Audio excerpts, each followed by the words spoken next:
Coming up on this episode of the Struggling Mind podcast. Things. I think, to be honest, actually, one of the biggest things I learned through going through that therapy was like it's not only like important to speak to people about like the really hard stuff. It's important to like process the good stuff that's going on, and like I think in the past I've just not really done that. Does that make sense? I don't know if that makes sense. Absolutely crystal clear. Before we go any further, can you do me a favour? Just show some love for the podcast and hit the subscribe button. Doesn't matter what platform you're listening to the podcast on, because it will just help to share these incredible stories from these amazing people. Thank you so much. Right, back to the episode. How you doing anyway? I'm good. I am. What am I doing, mate? I'm in a really good place and I'm enjoying being there. Are you working at the moment? No, well, so at the moment I'm coaching, but I've Coaching, I'm not, so I've not got any tours booked in until right. March. Okay. So I've really been kind of like just reinvesting back into me and kind of just literally giving myself what I need, mate. And it's been really good. I like the sound of that. It's good. Great. What about you? How have you been, mate? Yeah, really good, to be honest. Yeah. I'm really enjoying work. It does feel like quite full on sometimes, but I think that's more just because life around work is so busy. Between like the kids and obviously my wife works full time as well, and then you get to the weekend and you think, oh, this is nice, and then it's gone. You're back to Monday. For me, I feel like I'm still getting used to that, because when I was in the police, I did 6 days on, 4 days off, and really, like, when you have those 4 days off, especially when they land like in the week, Monday to Friday, nobody else is off, and it felt, I don't know, it felt like a really good chunk of time. Whereas the weekend now, it's just like those 2 days just vanish. I can imagine. Doesn't feel very long. But yeah, it's a different life, more of a routine, which is nice, and I'm nowhere near as tired as I used to be. Mate, that's good to hear. And you're smiling, mate, which is good, because you are a bit of a smiler. Yeah. Mate, before we get into it, I just want to welcome you onto the Struggling Mind podcast. And what I do with all my guests, as the listeners are aware, I ask 3 questions. Now, I think we've done this before. I think you come onto an Instagram live with me, and I asked you the 3 questions, didn't I? Right. Yeah, that's it. Do you remember those? Yeah. So, what wasn't one of them? What were the 2 apps on your phone that you would keep? 3. So obviously bearing that in mind from the last time, and obviously how things have changed for you now, if you had to keep 3 apps and get rid of the rest, what 3 would you keep? Definitely music. Like Spotify. I probably said that last time. Do you know what? I know it sounds sad, but like it would probably Instagram, because like I do really enjoy my editing, like, and the all the reels and stuff like that. So yeah, maybe music, Instagram, and the app that I use for the editing, for Which one's that? CapCut. It's called CapCut. CapCut. Yeah. Okay. Yeah. That's interesting. I get a lot, because then with Spotify, I've got all the like podcasts and music, like my playlists of whatever I've got set up, like, and I have like a shared playlist with one of my mates, so it's quite good. Yeah, that's cool. I've got one of those shared playlists as well. They're really cool. Like other yeah, people's music. Like you think, oh, I never known that. I mean, you discover new stuff, which is really, really yeah, cool. yeah. That's the best thing about it. Yeah, finding new stuff. And obviously the last one is, if you had a superpower, what would it be and why? Oh, I wonder what I said last time. It don't matter. It's now, isn't it? Actually, this is evolution. You've evolved. So Yeah. I think last time I said that it would be flying, but the other one I think would be really cool would be invisibility. Um, just just do what you want, couldn't you? Yeah, pretty You much could so. literally do anything. Um, yeah, we had a rob a bank or whatever, or you know, And there or speaks an ex-copper. or or you could spy on people. I love it. So you wouldn't do anything for good then? You'd just be all about, like, spying on I people don't and know robbing banks. what could you do for good being invisible? I don't know. I don't know. I suppose I don't know. Maybe you could you could help. You could see if you saw someone struggling with something, you could help them whilst you're invisible and like know that you've helped them, and that, but they won't know where that help's come from. I love it. I love the way you weave that little story into that there, you know what I mean? Um, Mate, so listen, the reason I invited you on was because we met probably nearly a year, it will be near a year in May, June.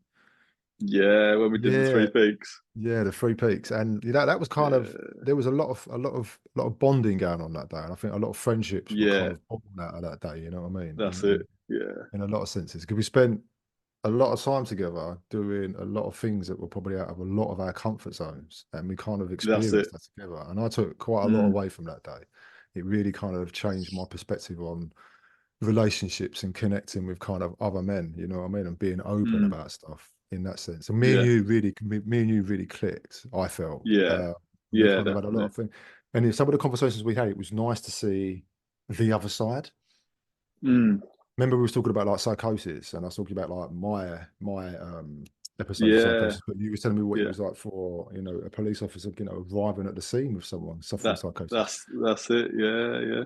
That was mad. I Mm, just, so those sort of things, they helped me understand me a bit more, not just mm, kind of what I was feeling, but also kind of what I was projecting and how I was impacting other people. mm, And I think, and for me, a lot of this year is finding some balance, and it was about kind of trying to understand from somebody else's perspective, like my actions, you know what I mean, in that sense, mm, because it provokes a big change. And mm, obviously for you, you've come from one environment, working within the police into another yeah, environment, where you're yeah. working as a tradie within those environments, and there's separate environments in loads of those. And that Mm, transition that you made, and you kind of touched it at the beginning when you said, that you was used to having 6 days on and 4 days off. So you had that mm, time to really solidify your relationships with your daughters, because you talk about them a lot, in that sense. And now yeah. obviously, going back out into full-time work. How have those adjustments been for you now? I think, I mean, like I touched on about the fact that I'm less tired. That, I mean, you know what it's like when you're at that point of exhaustion. Like it's really hard to function. Like and you know your temper's short, and it's, especially with kids. Like I don't want to take that out on the kids, and I know I probably did that when I was in the place. And yes, that might have not only been stress, not only been sleep, but also stress as well. But now, like, yes, I'm tired. It's a physically demanding job, doing all sorts of things that I do now, whether that be carpentry or roofing or brickwork or whatever. But it's a different kind of tiredness, and because I've got that regular sleep time, I'm able to, I don't know, regulate myself a bit more, and also um, just take a bit of a, if I am feeling more tired on the one day, that I'm able to just take a bit of a deep breath and internalize like any stresses, and make sure I don't project that onto my kids. And I feel like I've gone on a tangent already, mate. No, mate, listen, seriously, like listening is such a powerful thing. Like when you hear Yeah, people yeah. talk, it really does. You just kind of just want to hear. So keep going, mate. Mm, mm. but yeah, like we talked about before, that gap that I had where I was just looking after my daughter. I think I'll always look back on that year as being like such a big. I don't know if turning point's the right way to put it, but it was a time for me that allowed me to have that space to really think about where my head was at, and I went through some like really dark and low times where I just felt on edge emotionally. But then, what moving through those times, I was able to get to a place where I felt more resilient, able to deal with issues like stress and anxiety, which then led me on to the new job that I've got now, which I started last August. And then I think it was September last year, I felt like I had the strength to say, yes, I'm going to go and have some counselling. And then to be able to do that, obviously you referred me on to the Lighthouse, and had my initial consultation, which was the initial consultation was tough, don't get me wrong. Like it was like, because it was like, well, I'm doing this, and you have to like face those emotions head on at that point. But the way they dealt with that, and then moving into the counselling session, was like just having that talk in therapy was perfect. Where we can talk about it more, but it's that helped me so much, and now like I feel like I'm in a really steady place. I love that, mate. It's I good. love that. It's good. Listen, if you don't mind, can we kind of stick on the kind of the therapy kind of thing? Yeah, I think it's always good to kind of talk about that thing to encourage other people to take that kind of, Oh to take yeah, the I'm up for that. stigma Yeah, and the of shame course. away from it. So for you going through therapy, that initial step to say you needed help, was it the first time you ever felt like that, or was it the first time you had the strength or the courage to go, right, I'm kind of ready at the door to knock now? I've been in that place before, because I've had the counselling before, not through the Lighthouse Club, but that was like a few years back, and for very different reasons. But I knew what, because I'd done it before. Like, I knew the initial kind of consultation was something that I'd be a bit anxious about, but also knew that out of the other side of it, I'd feel really good for doing it. And even if like in that moment it's really tough, like it's just so worth going through the motions. And like, because I know the more I talk in therapy, but also to people like yourself and family, like the more you talk, the better. It just really helps you move through things. I think, to be honest, actually, one of the biggest things I learned through going through that therapy was like it's not only like important to speak to people about like the really hard stuff. It's important to like process the good stuff that's going on. And like I think in the past I've just not really done that. Like, does that make sense? I don't know if that makes sense. Absolutely crystal clear, mate. I think we can spend so much time thinking, oh, I need to get myself out of this hole, so I'm going to talk about it. And I'd like my anxiety's through the roof. Need to deal with that. And then you're out of it, and like you're on a more of a steady kind of level each day, and feeling like any anxiety or stress is at the back of your mind rather than the forefront of your mind.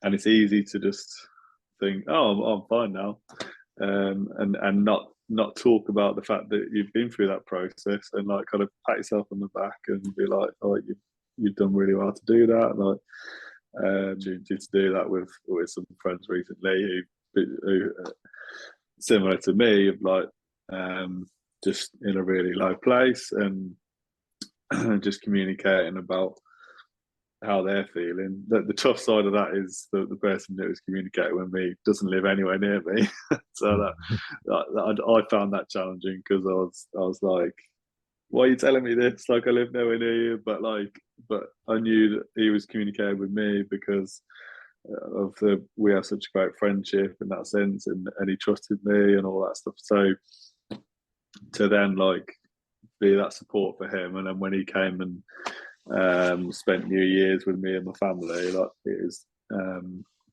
was emotional, and then he's still struggling now, but now that he's got that link with me, knowing where he's at, that's really helped him like progress with his own struggles. And I'm not sat here going like patting myself on the back or well done, you've supported somebody, but it does feel good, like to have gone through some crap myself and then to be able to help someone else like that does feel good. Yeah. But it's like you said, though, isn't it? You know, that you now understand the importance of talking about the good things. So you've done something good, and it started with you because you recognized there was something in you that you needed to address or change. And by doing that, Yeah. then you was in a position of, of being more aware and understanding that you could then support your mate when Mm, he needed it without actually mm, taking on his responsibilities and his burden, in that sense. mm, So that's the beauty of talking and listening. yeah. There's Yeah. such powerful things, we kind of say that we should talk a lot, but we should also listen just as much because sometimes someone just wants to Mm, download, don't they? They don't want, that's it's like, listen, switch off, don't say yeah. nothing. Let me Yeah, just say that that's to it. you. That's it. Don't own it. I just want to get rid of Yeah. it. And you do it, Yeah. you know? I do feel like I've through all of life's challenges, like and the therapy and the stress and anxiety and all that stuff. Getting to this point now, like I do feel like I'm much better at listening. Whereas in the past, I don't think I was. But, I don't know if my wife would agree that I'm a good listener, but that's another conversation. She could probably That's hear what me. yeah. She probably said, like, no, we don't, yeah, wait. Yeah, that's it. Yeah. But yeah, you're right. The listening is so key, and like just at that point where you think you need to say something, that's usually when you should just not say anything and let them, like, just whoever you're speaking to, just let them speak freely. Do you know what I mean? Yeah, I get that. I get And that. also like I think the new skill is like to it's not just the listening, but it's also when you do then say something in return, don't try and fix them like immediately, like, because you can't. And like if you try and go down that line of, oh well, like, I know you're feeling really shitty at the moment, but you could do this, you could do that. Like if you go straight for that, like in their moment of crisis, it's not any help, is it? No. Um, and I've definitely been guilty of doing that in the past as well, just trying to be a bit of a fixer. Um, so it's getting the right balance, isn't it?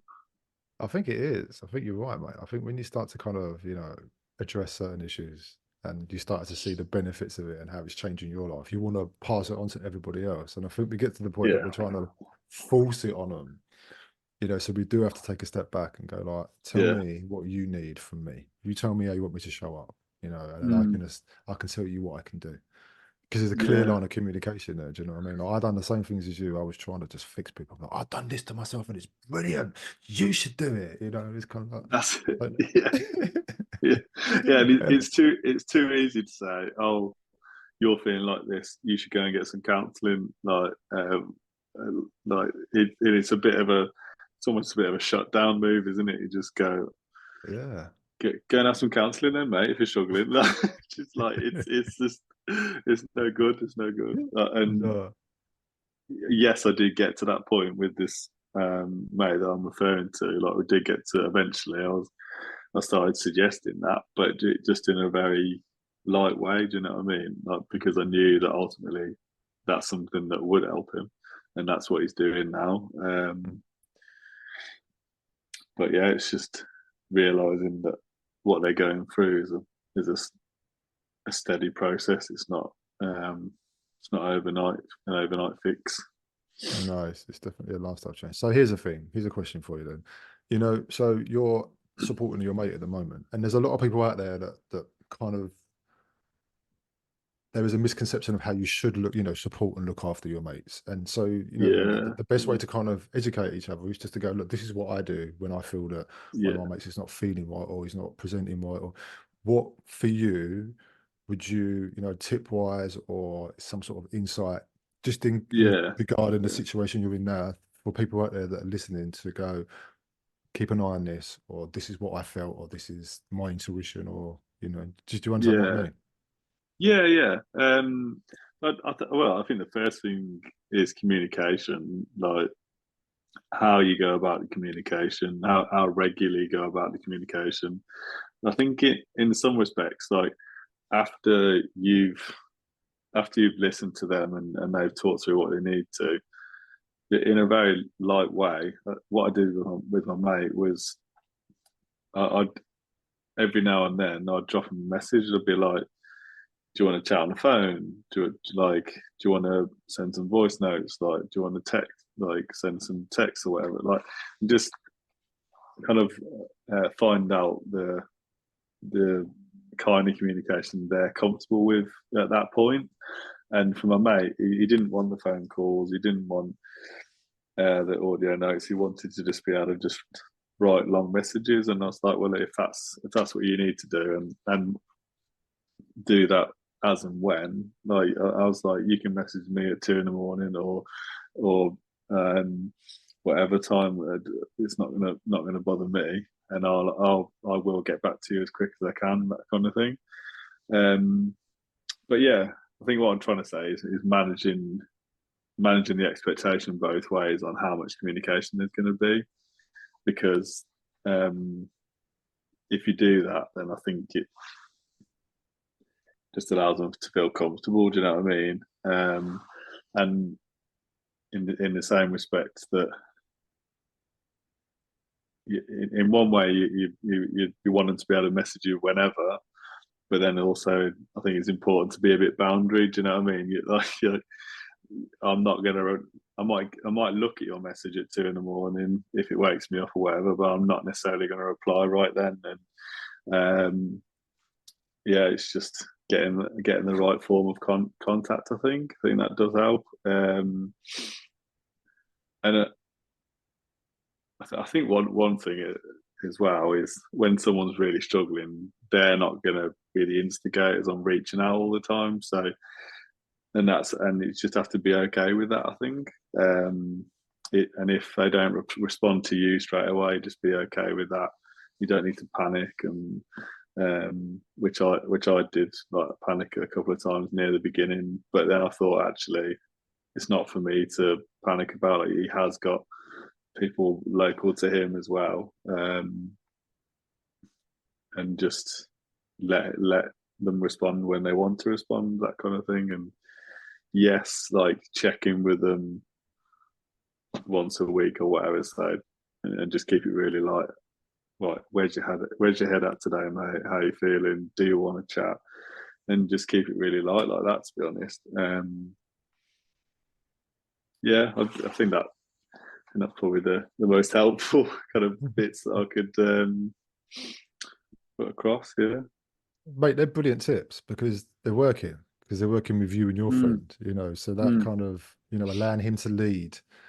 How do you want to communicate with me? You're asking him and he's telling you. So he's being responsive, and the yeah. fact that you're putting those boundaries in place, as in, look, you can message me whenever you want, but I'm not going to Mm, respond straight away. So you've made mm, that clear. So, mm, both you and him know where they stand. And I think that's really important to understand, that is the fact that it isn't about fixing somebody, it's about giving them their space and saying to them, yeah. I'm here to Mm, go with you when you need me to, if I'm available. mm, But mm, it's them always making the first steps, which means that they're willing to try to engage or understand. yeah. So they're really good tips, mate. And obviously it's serving your mate quite well because he's trying to work his way out, and that's the thing. Yeah. And so I just want to do a comparison because you said at the beginning that it's physically work now. The work that you do now, as a carpenter, is more physically demanding, but the stress is different, and you're managing your time different. You're still kind of transitioning into that kind of, Yeah. getting home. But what do you mean the stress is different? How is it different now? Is it because you've been through therapy? So because you're doing different work? Is it, can you pinpoint what it is?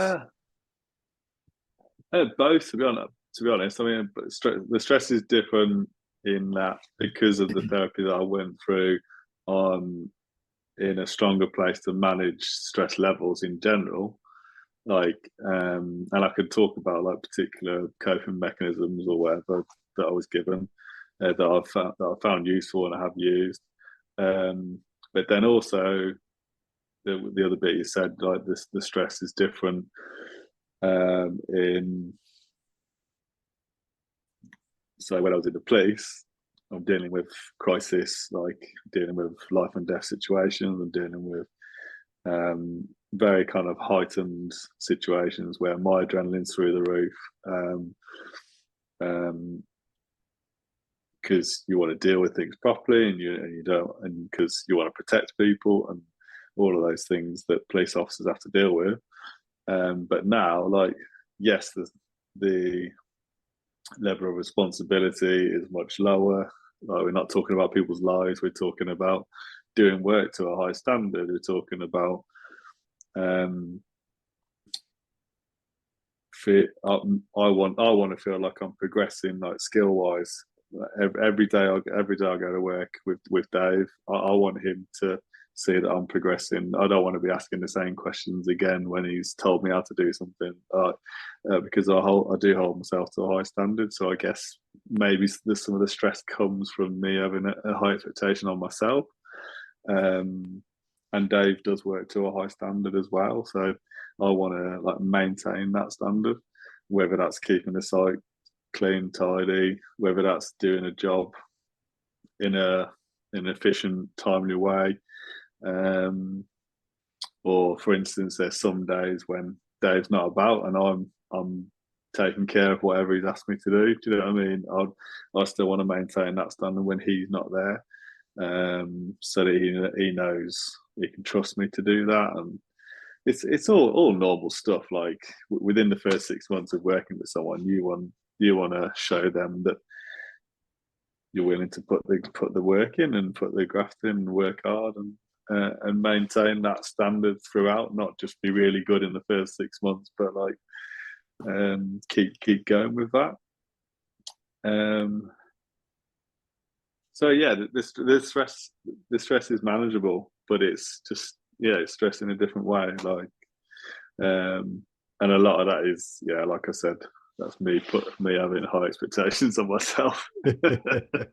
It's a good point that you raised, though, mate. Is the fact that different roles, different responsibilities, different working environments, different cultures, all that sort of stuff. It brings different levels of stress for different things, and we have to learn how to adapt and manage. So you said at the before you said that you've got some good coping strategies and some good coping tools for stress. Yes. Do you want to share a couple with us? Yeah. So my main issue in life is that I worry about things. Just like I'm like a serial warrior. Even like thinking today, I know today's going to be a long day. I'm going to be tired, but I want to do this podcast with Lee. I want to bring some energy, and I'm worrying about that. Do you know what I mean? It's just like I know it sounds sort of like a small thing, but I worry about things and I overthink things. And Dave's always telling me to stop it, man. He's like, whenever he sees me like cutting something really carefully and slowly, he's like, Mark, stop worrying about it. Just cut the damn thing. Just like get on with it. So yeah. Anyway, the coping mechanism thing, or the process to help with the worrying, is each day, and you can pick and choose like when you do this. I did actually share this on my Instagram stories at some point because I found it so helpful. So each day, what I do, whether that's before work or after work, when I'm sat in my truck, like just before the day starts at 8 a.m. or at the end of the day when I jump in the truck and we're done for the day. I'll just like give myself like 10-15 minutes. And just that time is like an allocated worrying time.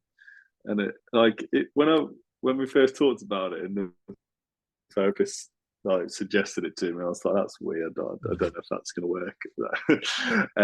But basically, you go through, you can write them down. So I tend to just write them down on my phone. I'll write down all the things I'm worried about, and then you can kind of put them into subcategories. So like you might have things that you're worrying about that are in the near future, in the next like few hours, whatever. Things that you're worrying about over the next few weeks, and then things that you're worrying about for the next few years, whatever. And then you can break them down into smaller categories again by saying, well, that thing that I'm worrying about, I can't change, can't do anything about it. That thing that I'm worrying about, I can add it to to-do list and we'll work through it. It will get sorted. So you don't need to worry about that for now. And obviously the stuff that you're worrying about for the longer term is not worth worrying about right now. Like, so it's just like each time you come back to that, it's just reminding yourself, actually, the majority, probably like 85% of what you're worrying about is not worth worrying about. So it's just like, I found after doing that for a few weeks, I was like, I worry about so much stuff that's just not worth worrying about, and like I overthink things, and that, so I don't need to do that every single day now. But I know that framework is there. Like if I need to come back to it, I might do it like once or twice a week. And at the time when I was really struggling with anxiety and panic attacks and things like that, it felt necessary to be doing that like every day. But now, like things are more in a more stable place, so I don't need to. And there were some other things like breathing exercises, again, like more to do with like, when I was struggling quite a bit more. But yeah, those are the main things that definitely really helped. Definitely, I'd recommend them. So the worrying thing, that's really interesting. Have you noticed that since you've been doing it, your worrying has kind of, you become more aware of it and you kind of nip it in the bud? Yeah, yeah, that's it. It's much more condensed down, and it's less kind of like just all over the place. And yeah, I'm like, if it's not happening right now, it's not happening today. I'm not worrying about it. Just like be a bit more free about life and living. And it's linked to that living in the moment thing, isn't it? And just stop Yeah. thinking about like what's happening tomorrow, and the next day, and the next day. That's so true, mate. That's so true. You know, I totally agree with that. I've learned a lot over the last kind of 3 months about myself that I tend to put things off. Like, yeah, I'll do that tomorrow. Yeah, I'll do that tomorrow. But I wasn't aware of it. You know, Mm, you'd have an idea or you think to do something. I go, yeah, I'll do that tomorrow. That was my automatic response was I'll do it tomorrow. And I used to always think, why do I always have all these ideas to start stuff, but I never do? And then I used to get myself in a right old pickle because I was beating myself up. And I mm, think I've realized yeah, by slowing down and not and just being me, you know, stripping it back. And I started to realize that actually, you know, I was putting things off because I was scared. You know, I was scared yeah, that if I got yeah. so sucked into it, that it was going to be good, That's or it. Yeah, you yeah, know, and it's really bizarre. And I see a lot of people around me that are doing things and they're kind of really excelling, and then I give myself another hard yeah. time. You know, I'm not doing this, so I shouldn't do that. And I started to realize again, it was about me. You know, you Mm, do, like you say, you do a lot of work. You get to yeah, a point and you're like, okay, I need to kind of focus on this now. yeah, yeah. And what you're touching on there as well is comparison, Mm, and like I talk about like the positives of social media a lot, but the negative of social media is comparison, isn't it? Because you nine times out of ten, what you're seeing on someone's social media is the best bits, and Yeah, you're not seeing the negative stuff. And yeah, we're all guilty of just being like, oh, I wish I had that idea. I wish I was doing that, or wish I was on that holiday. Like, and just comparing yourself, and it's deadly. It really is. yeah, yeah. And it brings it back to being present again, don't it? It brings it back to that Yeah, moment. You know, I that's realized how it. much I used my phone. Wherever I went, I was always getting it out and I was trying to capture the moment for someone Yeah, else to see it. But I was yeah, forgetting to see it myself, you know, that's it. Yeah, and then I started to realize I was like, actually, what was the point? You know, I'm here, but I yeah, have to look through yeah, my pictures to see it because I was yeah. too busy taking pictures to show That's people that it. I've never met before. You know, I had to Yeah, really unpack it, and I was like, this is yeah, not yeah, even about me anymore. This is about yeah. me going back to that place of making sure that people kind Mm, of see me or accept me. So I've that's managed to it. kind of shake a bit of that off like over the last couple of Yeah, months. yeah, Um, and it's the same when like I don't know if you go to gigs that much, like for like music events, like people like you just got hundreds of people. They're living the gig through the phone, aren't they? They're just like, and I'm yeah, like, I used to do it, but I've been on that similar journey to yourself, just like unpacking like what am I actually doing with my phone? And you're just like, why do that? Like, it's yeah, it's just, you'll probably play that back like a couple of times, and you think, oh, that was a funny moment, like when we were like recording with your mates dancing, or but honestly, it's just balmy. Some people like holding them up for the whole song. I know, Just, I know. It's mad.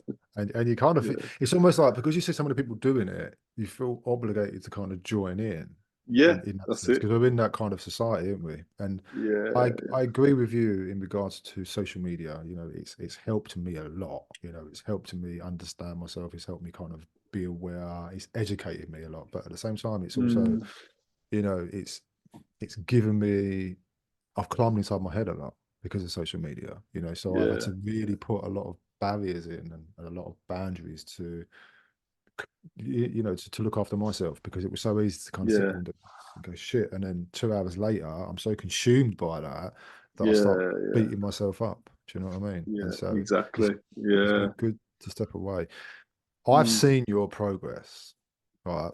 I've seen your progress from when we met and when you was like, I've got something to tell you and I can't tell you what it's about. And then he was like, I can tell you what I'm gonna do. And then when you were telling about obviously going in and working for Dave Ilwood, big shout out to Dave Ilwood, top man as well.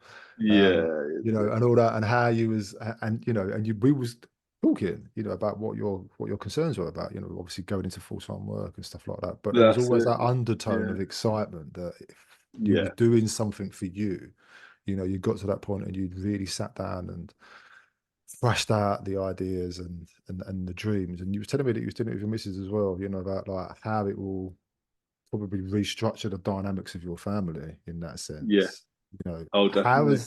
how has that played out for you now? Like specifically for family, Well, yeah, I mean, because there's a lot of or people that are going into this, you know, into these kind of trades where they're going to be self-employed and you know they've got yeah, families. And, you know, as you yeah, said, it adds a different kind of level of stress, and also coming from a job where you're on a salary, so you know it's mm, there, so you don't have to hunt for work. yeah, yeah, yeah. It's a completely different beast, isn't it? So is there any, you know, Oh, so it for you now, is. Yeah, it is. It is very different. Like, um, yeah. Firstly, yeah, I'm very happy. I'm really enjoying it. I'm loving the like the. I'm loving being back in that position of being a novice, like, and just learning. Like, I do really enjoy learning, and like that gift is like in abundance working with Dave because he, yes, he's a carpenter joiner by trade, but you've probably seen like he does everything, like bricklaying, roofing, landscaping, and like talking to like family and friends about it, they just can't believe the variety of stuff that I've been doing. Um, and yeah, just like learning so many different skills that are ultimately just so useful in the long term, aren't they? And yeah, yeah, it's interesting you mentioned about like that difference of being on salary to being self-employed. Like, yeah, that I'm definitely still getting used to that, because just that concept of, if I have a day off, that's unpaid. If I'm ill, that's unpaid. Like, or if one of my kids are ill and I have to take a day off, that's unpaid. Like, and it's yeah, learning to have that different balance, and monitor the finances in a different way.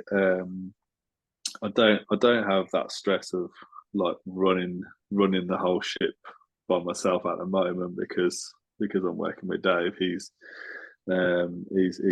still spending a lot of time, obviously, but like visiting people's homes to do quotes, and he's doing all the general running of the business, which I'm not doing at the minute. But yeah, that might be something I look to do in the future. Um, what was the other thing I was going to say? Oh yeah, so you mentioned about like the different kind of pulls on time and different stress. Um, Again, I would say, because I'm working with Dave, when we first spoke about me coming to work for him, one of the things he said to me was, um, there won't be an expectation for you to work ridiculous long hours. There won't be an expectation to work every weekend. However, that stuff is like available, and like you can do that. And there will be times when there's some days are longer than others. There will be some days where we once we finish what we need to do for that day, like we're done. Do you know what I mean? So there's a nice mixture, and because Dave has two young ones, he's wanting to spend his evening with them. And so when we first had that chat of like me coming to work with him, and he's saying, "Oh, they're my priority, and I want to be able to see them every evening." It was just another, I don't know, it was like another tick in the box of like, I've really found something that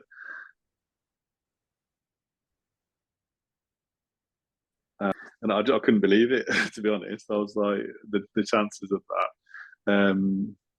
because I knew full well going into the training industry, I could end up doing really long hours.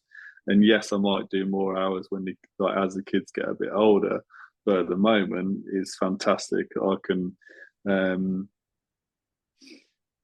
start work early, finish at a reasonable time, pick my girls up, sort dinner out, and do the bedtime routine, and it's great, mate. It really is. And I don't know. The fact that I'm not working every Friday evening, every Saturday, every Sunday, I'm not working, unless I choose to do that. That's still like feels like a fantastic thing to me, because when I was in the police, most weekends I was working.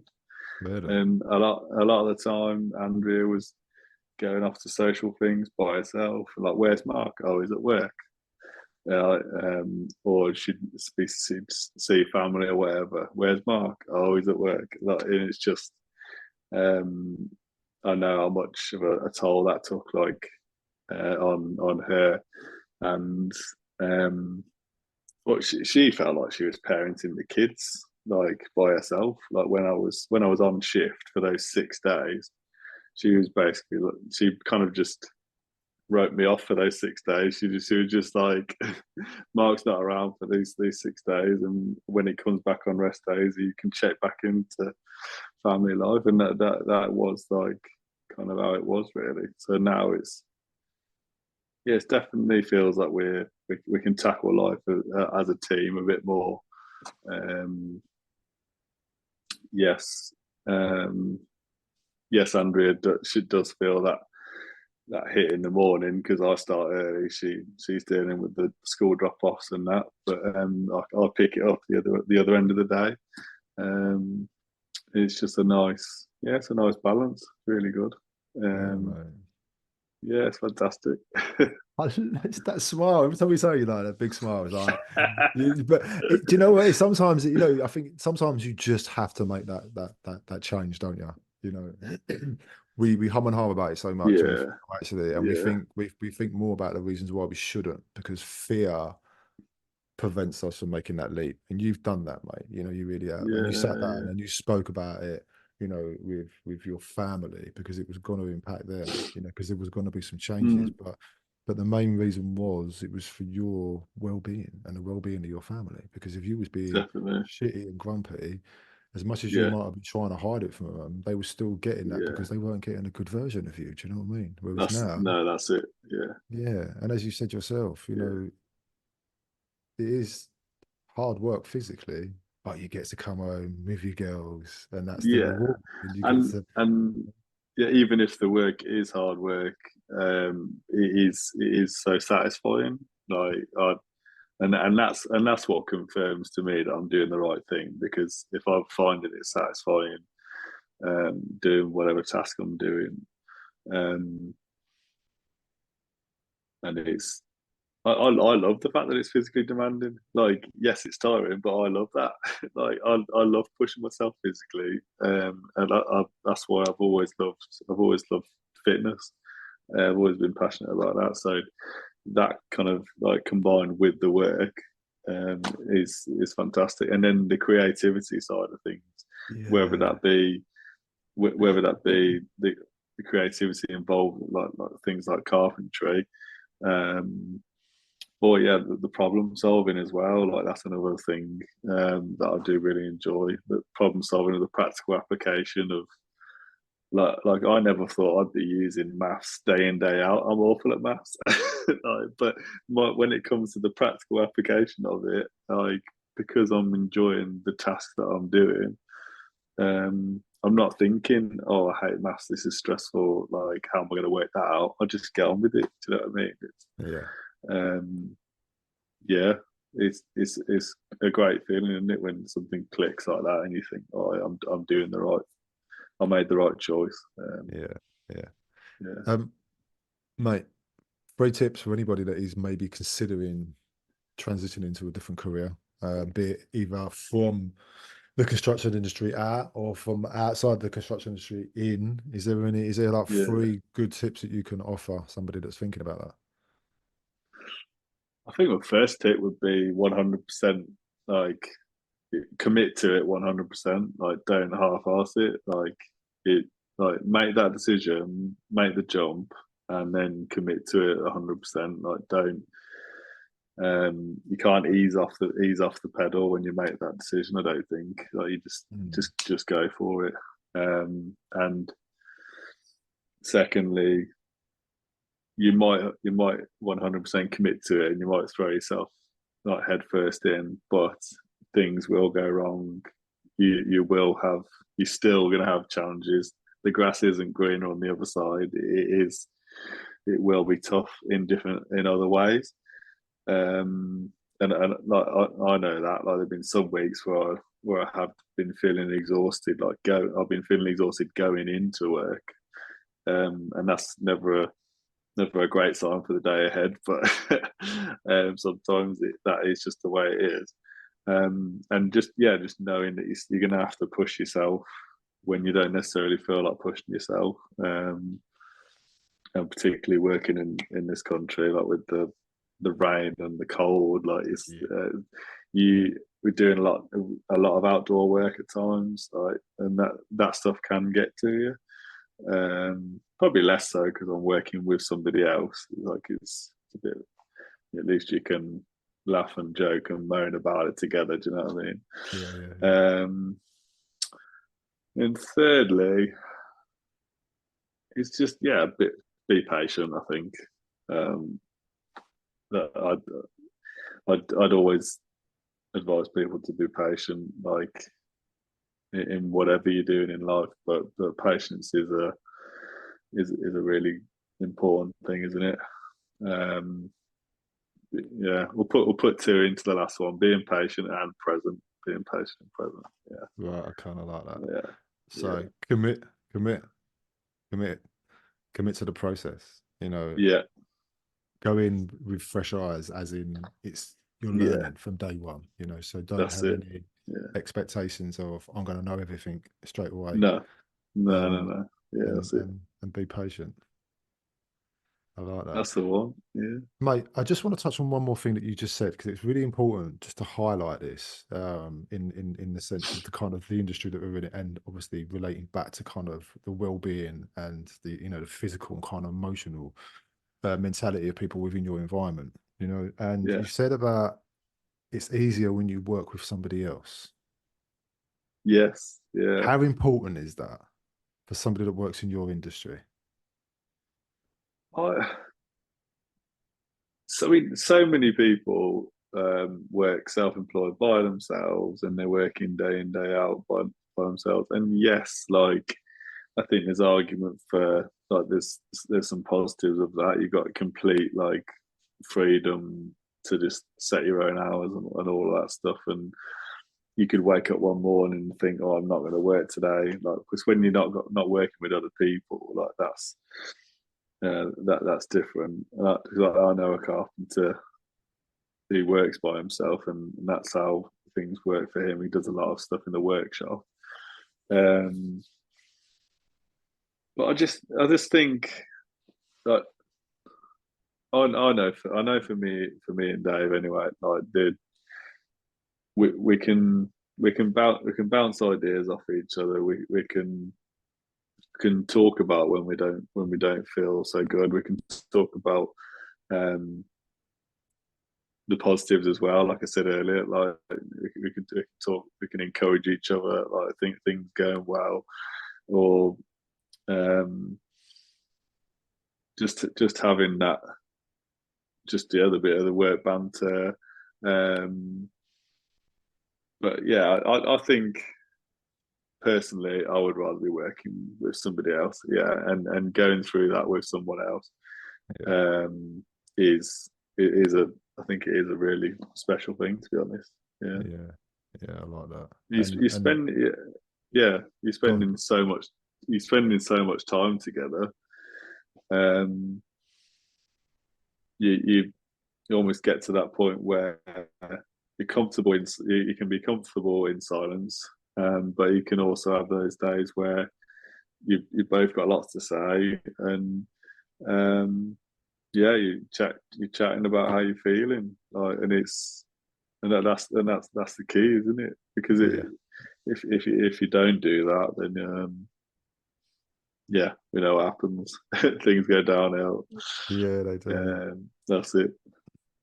That makes me smile, mate, because the kind of work that we do, the kind of the work I do with the Lighthouse as well, when we go out and we talk to people like you, Yeah, about yeah, things that we've been through and we share. And to know now that you guys, as in you're out working with somebody else and you're talking about how you're feeling, knows that yeah. it's working.